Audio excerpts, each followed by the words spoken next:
So we're going to talk about slavery in our communities today. And before we get into the nuts and bolts, I want to just set the scene, some of the background for why this is what I've been looking at in my research over the past year and why it's what I want to share with you today. So perhaps unbelievably, it's nearly 10 years since the Modern Slavery Act was passed. This coming March will be its anniversary. And in those 10 years, we've seen a really significant increase in the number of potential victims who've been reported to the Home Office's national referral mechanism. And most of those people have been exploited here in this country. But despite this background, over the last couple of years, the political narrative has become confused between modern slavery, immigration, people smuggling, small boats coming across the channel. And the whole idea of what do we mean when we talk about modern slavery has got a bit muddled in the last couple of years. So what we wanted to do was to do some fresh research to look at the ways that modern slavery is embedded in and impacts on our communities in the UK, because actually modern slavery is a lot closer to everybody's daily lives than perhaps most of us think. So we did two projects over the last couple of years that we've published, both one in February and one in October, together with the think tank, the Centre for Social Justice. Why criminal exploitation? You might be asking. Well, we do hope to do some further research in future looking at other forms of exploitation. But actually, criminal exploitation and forced labour are the two most common forms of modern slavery that people who are referred to the national referral mechanism, having been exploited in this country, that's what they say they have experienced. Criminal exploitation is the most common, and then labour exploitation is the second most common. That's particularly the case when we look at people who've experienced only one kind of modern slavery, but actually it pertains as well when people have had multiple types of exploitation. And actually, thinking about multiple exploitation, criminal exploitation and labour, forced labour, often go hand in hand. It's quite common that people experience both. So you can see on the slide there that when we're thinking about labour exploitation, labour and criminal is the most common of multiple forms of modern slavery for those in that wider labour exploitation section. Before I get into it any more deeper, I'm just going to give you a couple of definitions of what I mean when I say criminal and labour. So criminal exploitation is exploitation that happens in the context of other criminal activity. When I'm talking to people, sometimes they say, isn't all modern slavery criminal exploitation? And of course, all modern slavery is a crime. But when we say criminal exploitation, we mean someone who's being forced or groomed or manipulated in some way into committing criminal activity, usually for somebody else's benefit, even if they think they're getting something from themselves, someone else has compelled or deceived or coerced them into doing it because they get a greater benefit. You may have heard talk of county lines and county lines exploitation. This is a type of criminal exploitation. So this is where drug gangs use vulnerable young people or vulnerable adults as part of their drug distribution networks across the country. But there can be other types of criminal exploitation as well. Theft is quite a common one, shoplifting or stealing bikes. But in the course of our research, we so many different types of crime that are being used in this way. And it seems that criminal exploitation, or exploitation rather, is becoming embedded as a way to do business. If you're an organised crime group, it's quite an efficient way of carrying out your criminal activity to exploit other people. One particular form of criminal exploitation that I just wanted to flag up with you is cuckooing, which particularly affects vulnerable adults. Again, it can be connected to county lines and drugs, but not necessarily. And this is where someone's home is taken over by criminals who maybe befriend them or perhaps use force or violence to take control of that person's home and their property, to use it for criminal activity. So in the case of drugs, that could be for storing drugs or as a place from which drugs are dealt, but it could also be for other crimes such as prostitution. Forced labour, on the other hand, this takes place not in a criminal context, but in perhaps really an everyday kind of context. And it is the most severe form of labour exploitation, which itself is a broader continuum stretching from lower level labour abuse through different stages of exploitation to modern slavery, forced labour at that most severe end. To avoid any confusion, I'm going to use the term forced labour through most of my talk today. When I say forced labour, I mean forced and compulsory, or forced or compulsory labour, and I mean that most severe form of labour exploitation.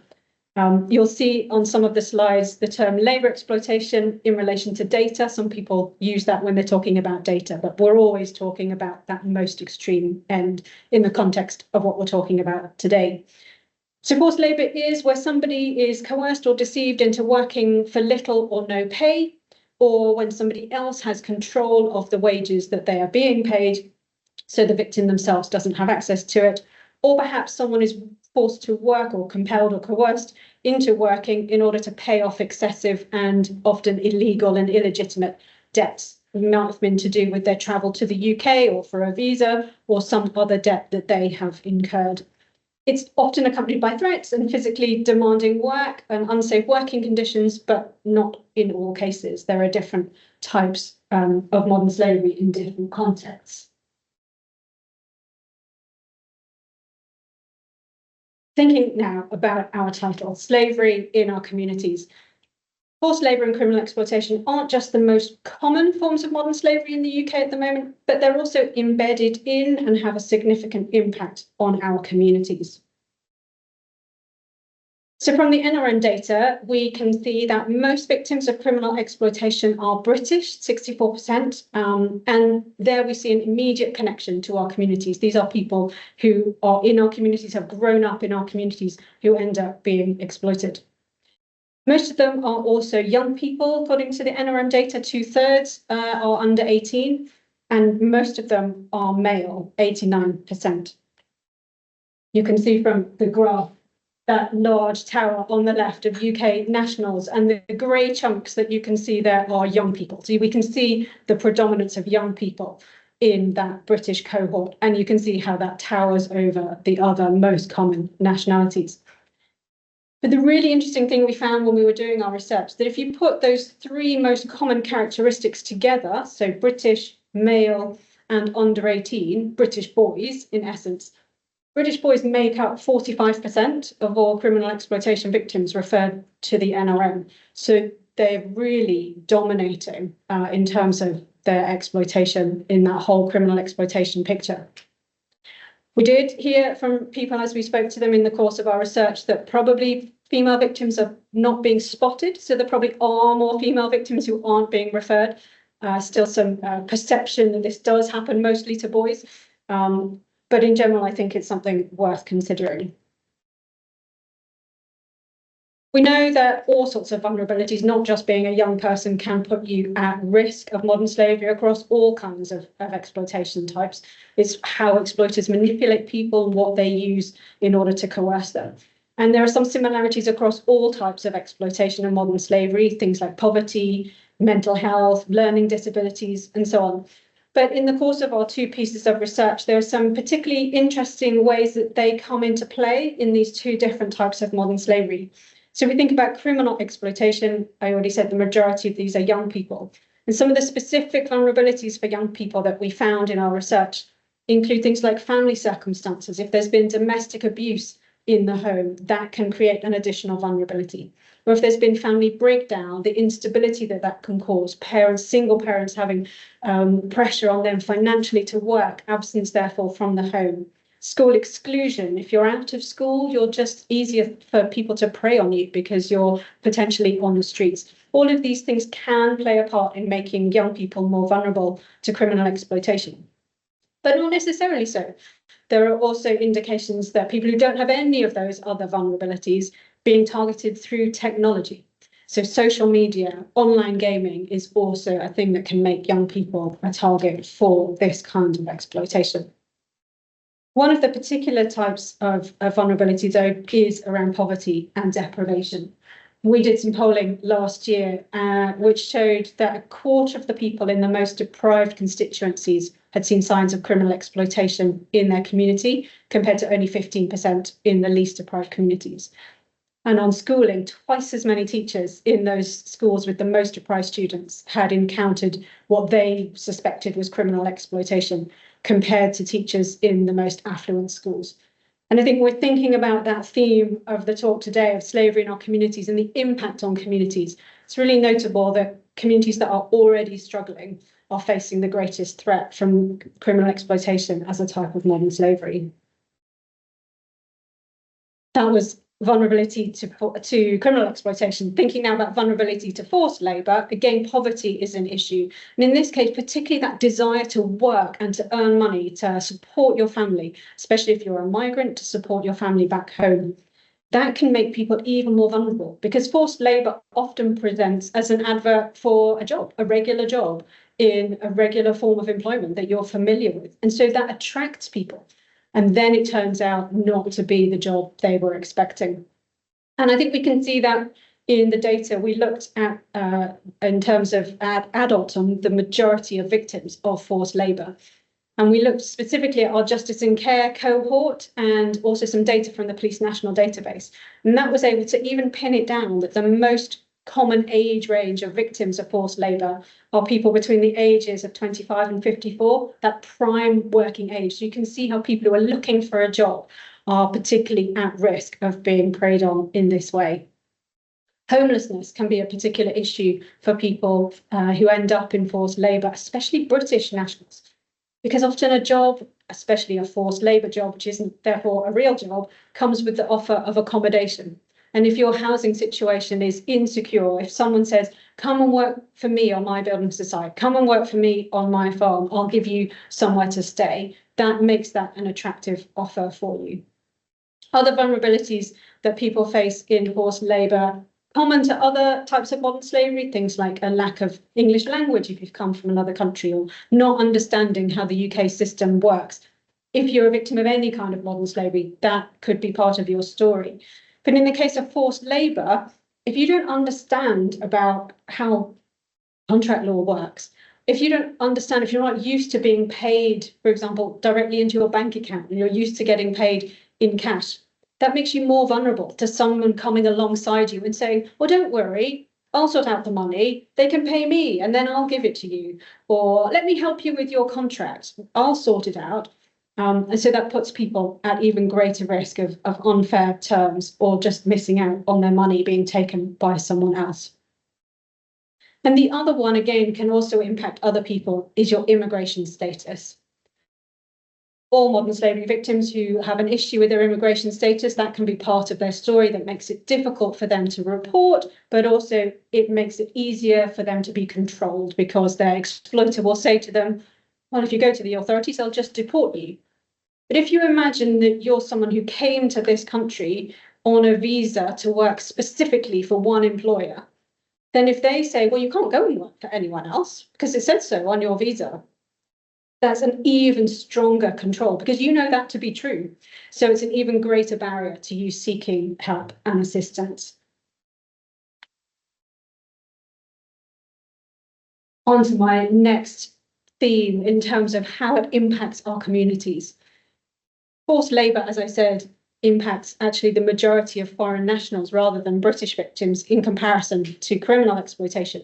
But no matter what people's nationality, the truth is that forced labour is rooted in our communities because it's embedded in our local economies. So it touches all of us. The food that's in our supermarket shelves, the care workers who are looking after our loved ones, people who are working in our restaurants, people who are washing our cars, and so on. These are all sites for forced labour. This is data taken from the National Modern Slavery Helpline from their report on their data last year. There's similar information in the data from the Police National Database in terms of police investigations. We can see the most common sectors where forced labour happens are the social care sector, services, things like hand car washes, hospitality, construction, agriculture. And all of these high-risk industries have been the same for many years, except social care, which has seen a real surge in the last couple of years. And I'll talk a little bit more later on about why that is likely to be. And the difference, again, with forced labour is that it's not a criminal world that most people are operating in. But criminals have found a way to either camouflage themselves, masquerading as a legitimate business, or to infiltrate legitimate businesses in order to place workers and to reap the benefits for themselves. And so the particular points of risk that we identified in our research for legitimate businesses are when they're using third-party labour providers, so an agency supplying workers perhaps at a seasonal peak, warehousing. We spoke to people who spoke about seasonal peaks in their cycle of work, or people who regularly have agency workers, because that's just an easy way of doing it. And the other one is when people are recruiting from overseas, and this connects again with social care. And I think the common thread between both of those is a lack of visibility. If you're not directly employing somebody, then you have less visibility over that recruitment pathway of how they have ended up in your business, what has been said to them, what have they been promised or threatened with, and what's happening to their money and who's receiving it.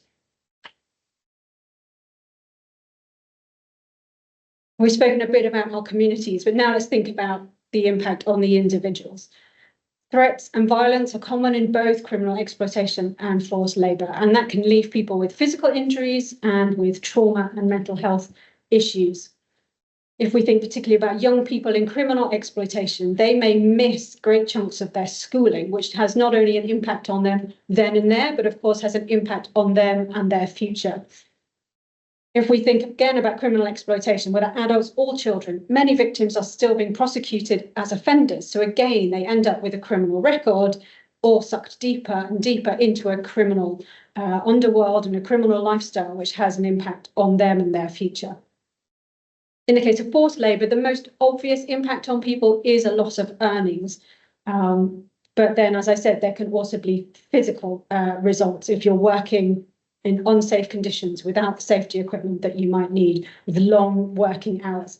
We heard stories about people who were prevented from accessing hospital treatment, for example, after having received an injury in the course of their work. But one of the things I found really sad when talking to people about the mental health impact of forced labour is that often it leaves people with a complete loss of confidence in themselves and in their ability even to seek work. They feel that they were duped, and how could they be deceived in that way? How could they allow themselves to be deceived in that way? Or maybe they feel that they've let their family down, who they were wanting to earn money for, to provide for, and to support. And maybe they feel like they don't actually know if they can use those skills that they have, that they were exploited for, and that is re-triggering for them the idea of going back into those same types of work. But it's not only the individual themselves who's impacted. And this again brings me back to our theme of slavery in our communities, because there's a ripple effect that spreads out from modern slavery in both of these kinds. It reaches to people's families, to their neighbours, and then to wider community and the whole of society. In the case of criminal exploitation, younger siblings are often drawn in to exploitation in this way. Families can be threatened, they can be held responsible for someone's drug debts. Neighbours maybe face antisocial behaviour and intimidation, which is really common with cuckooing. Sometimes it's the first sign that cuckooing is even happening, is the antisocial behaviour from people coming and going from a property all the time. When it comes to forced labour, there's potential risk to people's colleagues. If someone's been placed into a regular workplace, if that person has been put into that situation using a false qualification certificate, or if they don't understand a health and safety briefing, then there can be a risk to the colleagues that they're working alongside. That's not their fault, not blaming the victim, but there is a potential wider risk. And particularly when we think of adult social care here, where we've got people who are caring for some of the most vulnerable people in our society. If they're exhausted because they're being forced to work excessive hours, then their ability to provide the level of care that that vulnerable person should be receiving is obviously diminished. And then there's a wider risk to society. You've got criminals who maybe are taking their profits abroad rather than ploughing them back into the economy. You've got drugs being able to proliferate and crime being able to proliferate because of being able to use exploitation to carry out those activities. So I've talked about how modern slavery in these two forms is cited in and rooted in our communities. But actually what we found as well is that there are some aspects of how we are organised as a society or as a community that enables this exploitation to happen. So in terms of forced labour, in particular, we've got weaknesses in our labour market. We have a large informal economy. So by informal, I mean people who are businesses that are not complying fully with all kind of laws around employment or paying tax and so on. Particularly cash in hand type businesses, hand car washes again fall into that bracket, but they're not the only one. We also have a situation where we have a low risk of labour market enforcement. So we fall far short of the International Labour Organization benchmark for the number of labour inspectors that we should have. We don't call them that in this country, but for ease of use. We have fewer than a lot of other OECD countries, our sort of comparator countries. And that means that there's an onus on workers to complain because we don't have enough inspectors, so they're not able to do enough proactive inspection. So the risk of being inspected is quite limited. So if you're in any way tempted to indulge in forced labour, then the risks are low of labour market inspection. But having put the onus on workers to complain, they're actually faced with a really complicated system that we have for labour market enforcement. So they often don't know who to complain to. We've got several different agencies that operate, depending which sector you're working in, and especially if you're a foreign national, that's really mind-boggling.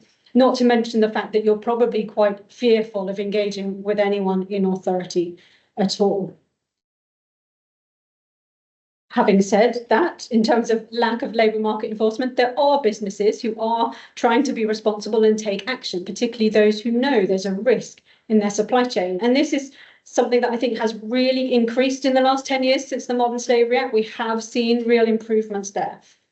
But even those who are wanting to do the right thing, businesses who know this is something that they need to look for in their supply chains in this country or even in their own business, criminals are adept at getting around systems. You may have seen the BBC documentary back in September where they were looking at this case where people have been exploited in a commercial bakery supplying lots of our high street supermarkets and in a McDonald's franchise. So there's still a long way to go. Criminals are able to find ways around the mechanisms that businesses have in place to try to spot this. One of the challenges as well is around sharing information, because one of the best ways to spot and intercept and intervene with criminal activity and criminal gangs involved in this way is by sharing information. But of course, businesses are operating in a competitive market. And so that's a real challenge to think about sharing information with competitors. So we need to find ways to do that. And we looked at some of those in our report. The other thing that is a big weakness sort of structurally in relation to forced labour is around our immigration system. And I've mentioned the care sector already. We have a situation, particularly with shortage occupations, where we're giving special visas to people to come to the UK to fulfil these shortage occupations, particularly with seasonal workers working in agriculture or in the care sector. And we're allowing employers to recruit international staff to fill those gaps. But unfortunately, we don't seem to have sufficient safeguards in place to prevent those being used and manipulated for exploitation. I'm thinking particularly about health and care workers. As I mentioned, we've seen a particular spike in reports of exploitation and modern slavery in the care sector since 2022, when the immigration rules were changed that allowed care workers to be given a health and care visa. And there's some suggestions from inspections that have been done that really we just didn't have the safeguards. The care sector is huge and very diverse and very complex, and we just couldn't really keep up. The government have made some changes. Actually, the previous government, we're now into a new government that were introduced earlier this year. We're yet to see whether those changes to the visa rules will actually prevent exploitation. It will take a little while for that to trickle through, especially in the data. When it comes to criminal exploitation, we have some other structural things that I think are going on that mean that this allows this exploitation to carry on. So we still see pursuit of victims as offenders. It's still not the first thought that every police officer has could this young person, could this vulnerable adult be being exploited in this case?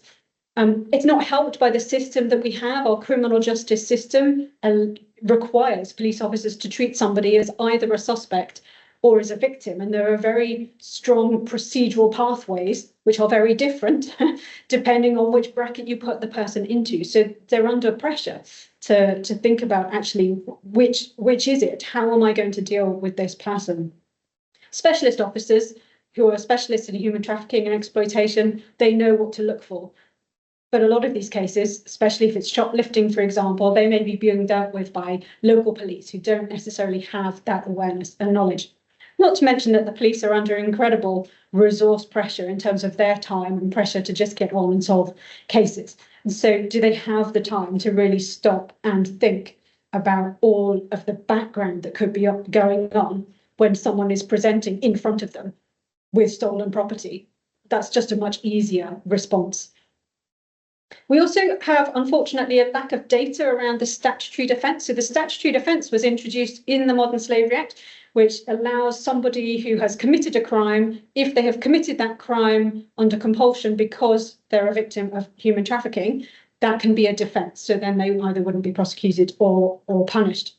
But we don't have any data to tell us how well it's being used and in what circumstances and what the effect is. But from talking to some people, unfortunately, there potentially could be some negative consequences that we also haven't quite got to the bottom of. So there's some questions about whether safeguarding is really happening. If a case is dropped against somebody, if that person is still in contact with their exploiter, especially imagine you're a young person, maybe you haven't even quite got to the point in yourself that you're willing to acknowledge that you're a victim. You're still putting on that brave face of, oh no, I'm part of the gang and I'm just involved in this. Or maybe you're just terrified of the gang and you don't know what would happen if you were to say, oh no, actually they were exploiting me. So if you're still in contact with your exploiter, just having the prosecution against you dropped doesn't resolve that whole situation for you. We also heard, unfortunately, that police officers suspect that in some cases, criminals are even manipulating that use of the statutory defence or the understanding that children can be victims and are actually starting to use younger and younger children, targeting younger and younger children. We only heard that from a couple of police officers, but it's certainly a worrying idea and worth further research. Another thing that we found is that inconsistencies in the response. I've talked about structural things, but then inconsistencies as well allow the impact on individuals and on the wider community to proliferate. So first of all, thinking about reporting, we still have so many barriers that make it difficult for people to report that criminal exploitation or forced labour has happened to them. Lots of people don't understand that they're a victim. Modern slavery is a strange word, or two words. Lots of people don't apply it to them. If you're in a situation of forced labour, maybe you just think this was a bad job. And you don't understand that actually this is exploitation and you can report and someone can help you. If you're worried about the possibility of being deported because you're a foreign national, or if you're worried about the possibility of going to prison because you've been involved in committing a crime, no matter what your nationality, then there's a barrier for you to the idea even of reporting to somebody else in authority about what has happened to you. When it comes to recovery, unfortunately, adult victims of criminal exploitation, particularly, especially cuckooing, are often not identified as victims of modern slavery. Police and other professionals are getting better at understanding that young people can be victims.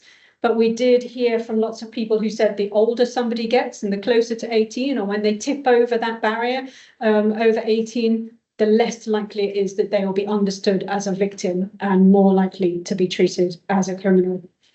That's in the criminal context, but unfortunately the same applies in terms of access to support. And if you put together that somebody might be a British national, so we think about cuckooing victims, many of those are British nationals, the idea that they could be a victim of modern slavery or referred into the national referral mechanism is still quite unfamiliar to a lot of local authorities. But unfortunately, the access to social care, the barriers and thresholds to access adult social care are so high that many people are left without access to any kind of support at all. Even the NRM itself, if someone is referred in, it's not perfectly set up for all British victims. So many of them don't find access to safe housing and so on through the NRM because it's not really designed for them. And if you need to move because your exploiters know where you live, because you're British, you'll be expected to move to social housing through the local authority. Then you can't move to a very far away to another local authority area because you may not qualify. So there's all these barriers that are in the way. However, there are some things that have been tried to improve things. The government has a pilot for devolving how we make NRM decisions for young people. And lots of people we spoke to told us that, especially in the case of criminal exploitation, this is really having strong benefits because it's speeding up the decision making. So that enables a decision about whether to prosecute them for the crimes they've committed or whether to see them as a victim can be made sooner. So people are left hanging around in limbo for such a long time. We also heard that although there aren't enough specialist programs of support for victims of criminal exploitation, there are some really good programs working with young people, especially. And what they have found is that having a mentor who themselves has got experience of criminal activity or particularly exploitation has such an impact on the young people because they feel like they're speaking to someone who understands where they're coming from. So there are some good things happening, but I take you back to my title. It's inconsistent and it's not available for everybody across the whole country. In terms of forced labour, again, thinking about recovery, I spoke about how work can be a challenge and it can be potentially re-triggering for somebody who's experienced exploitation in the workplace. Conversely, it's often a priority for people who've experienced forced labour because that was how they ended up in that situation in the first place. They wanted to earn money to support themselves and their family. So what they really need are supported placements, someone to help them get back into work, who can help them as they process any trauma that's ongoing and help them to understand what a good work environment looks like. And there are some schemes and there are some charities doing this work, but again, opportunities are limited and so access is not available to everybody. On now to remedy and justice, which is my last area of inconsistency. Access to compensation is really challenging for all victims of modern slavery. There are not very many what we call compensation orders made after criminal cases, and that can be a really long and complex process for people to be able to access compensation that way. The criminal injuries compensation scheme that we have is not really suited to people who've experienced forced labour because it requires you to prove psychological harm or physical harm, which isn't always present in the case of forced labour. However, if you're a victim of forced labour, because it's been an employment situation, even if it was an illegal employment, you can go through the employment tribunal, which does provide you with an extra channel. But again, it has its own limitations. There are time limits. So if you escape from your exploitation, but you're just not ready to engage with any kind of authority for a couple of years, then there's a risk that at that stage you fall outside the window for the employment tribunal. And then if we think about justice, this is a big one. Most of the individual survivors that I spoke to and asked them what justice means for them, for most of them, it was about recovery. It was about getting back to work. It was about rebuilding their lives. But if we think from a societal point of view, obviously criminal justice and addressing perpetrators and causing a break in that pattern of exploitation is really important to prevent other people being victimised. But unfortunately, at the moment, the Modern Slavery Act doesn't have a definition of criminal exploitation. It does get used to prosecute cases, but without a definition, we think that's more complicated. And it means that some people don't realise that criminal exploitation can be prosecuted under the Modern Slavery Act. There's no offence of cuckooing, and cuckooing doesn't fit under the current Modern Slavery Act terms. So people who've been exploited in that way, having their home taken over, there is no offence that can be brought specifically to address that against their exploiters. In terms of forced labour, criminal prosecutions, unfortunately, are few, and they're quite challenging because of the definition. It requires proof of that coercion and deception. And most importantly, in order to prove that, you usually need victims to give testimony, and that's really difficult. I mean, it's difficult for any victim of modern slavery, and in most cases they need support to do that. My fantastic colleagues at Justice and Care, we have a programme, the Victim Navigator programme, which specifically supports people through that very long and complex process of criminal investigation. But that's not available to everybody everywhere. We would love it to be. But overall, what we need is someone who can take people on that journey, because these court cases can take years. I mentioned the documentary about that case with the McDonald's and the commercial bakery. My colleagues were actually involved in supporting victims in that case, and it happens to have been affected by COVID, but it was about 4 years from the initial start of the police investigation to conviction. And so just imagine being that victim and still needing to stay engaged with the police and the court process through that whole period of time, and having someone alongside you who can walk that journey with you is really important. So I'm on to my recommendations now, and then we'll have time for questions. We have produced 2 reports. We made about 20 odd recommendations in each of them. So I'm not going to talk you through all of them. You'll be glad to know. But I just wanted to pick out a few highlights. So on criminal exploitation, we do think we need to have the legal tools and definitions to be able to pursue that properly. So we would love to see a definition added to the Modern Slavery Act. And in particular, we'd like to see a specific offence of cuckooing, and we've been working hard advocating on that, working with the MPs. We nearly got it. The government proposed an amendment just before the election, but then the election happened, and so that bill was lost. But there is a crime and policing bill that is due to come to Parliament sometime in the last year. It was announced in the King's Speech. So that would be an opportunity to make those changes on the criminal offence side. We also need to make sure that professionals know and understand what criminal exploitation is, so that we can pick that up at an earlier stage. And when it comes to who we need to train, we need to think beyond just the specialist police officers. We need to think at police at all levels. We need to think about council housing officers. I spoke to somebody from a housing association, and they were telling me how they get reports of antisocial behaviour, and because of their partnership with police and a charity, they've been able to identify people who are at risk of cuckooing because of these reports that had come in to them. So we need to think bigger. Who is it that might be having contact with these potential victims that we could train? And then if we think about forced labour, again, we need to make sure we have the tools for enforcement.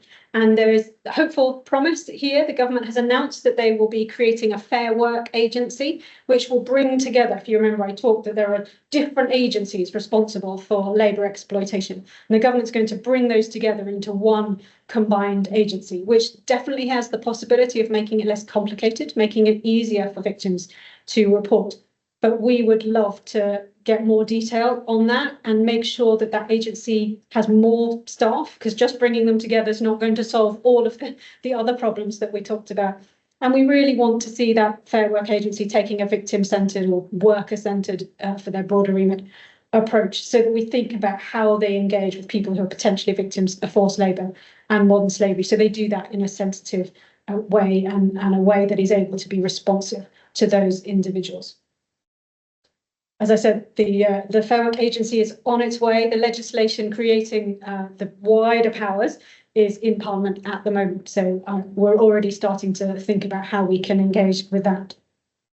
We do think that we need a specific look at adult social care. There's been a particular issue there. We'd love to see the government do a review. The Home Secretary, as she is now, she made an announcement during the election campaign that they would do an inquiry. But then she said the Fair Work Agency would do it. So it's going to take a couple of years before we have the Fair Work Agency. So we would really love the government to take this on as an initiative and do it really quickly. And then finally, we would like to see the Modern Slavery Act clause, the Section 54, on businesses and what they must do to report on supply chains. We'd love to see that made more effective. We're 10 years on now. We've seen how it's worked so far, but there's been a lot of businesses not complying or not giving very much detail in their reports. So we'd like to see that strengthened. And really, we're 10 years on now. The world has moved on. Various countries around the world have actually moved on to other things, not just reporting, but thinking more specifically about requiring businesses of certain size to undertake human rights due diligence and so on. So we'd like the government to take a look at that as well and think, what next do we need to do 10 years after the Modern Slavery Act? And then we've got loads of other general recommendations, not in these two reports, but they relate to a lot of the things that are around support. We need to look at the support system, compensation, and so on, and how we help people do that. And to do that, we need to have a more strategic approach. Unfortunately, the government's modern slavery strategy hasn't actually been updated since 2014, believe it or not, before the Modern Slavery Act. It's fantastic. We've got a brand new minister, safeguarding minister, who's responsible for this area, Jess Phillips, who herself has got experience of supporting victims of modern slavery. And so she really has grasped this as an issue, and we know she's working on things. But what we need is that overarching picture that can bring together all different departments of government, cross-sector of local government and public services, to allow us to take that strategic approach, big picture.